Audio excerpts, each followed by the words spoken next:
আসিফ মাহমুদ সচিব নামে একটা কথা হচ্ছে প্রচলিত আছে সচিবালয়ে তাকে মিস্টার 10% উপদেষ্টা বলা হয়। আমাদের আসিফ মাহমুদ সচিব সম্পদের বিবরণ দিয়েছে।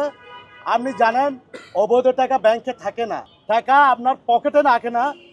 যারা কালো টাকা দুর্নীতির টাকা তারা মাটির নিচে লাগতে পারে, নিকট আত্মীয় স্বজনে লাগতে পারে, বিটকয়েনের মাধ্যমে লাগতে পারে, সুইস ব্যাংকে লাগতে পারে, অনেকভাবে গিয়ে আছে।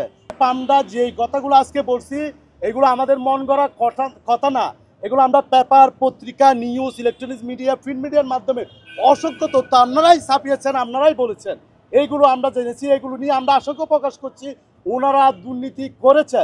ইতিমধ্যে আসিফ মাহমুদ সচিব নামে একটা কথা হচ্ছে প্রচলিত আছে সচিবালয়ে তাকে মিস্টার 10% উপদেষ্টা বলা হয়। কারণ হচ্ছে সে 10% কমিশন ছাড়া কোনো কাজ করে না। এটা সচিবালয়ে প্রধান উপদেষ্টার কার্যালয় থেকে শুরু করে সচিবালয়ের পিন পর্যন্ত জানে উনি মিস্টার 10% উপদেষ্টা। অতএব সরকার সেটা তদন্ত করুক, দুর্নীতি দমন কমিশন তদন্ত করুক, যতটুকু তথ্য লাগে, যতটুকু তথ্য উপত্য লাগে আমরা সহযোগিতা করব। যদি সরকার না করে, দুদক না করে, আমরা আগেও বলেছি আমরা প্রেস ক্লাবের সামনে জনতার আদালত বসিয়ে এই দুর্নীতি আমরা প্রমাণ করব।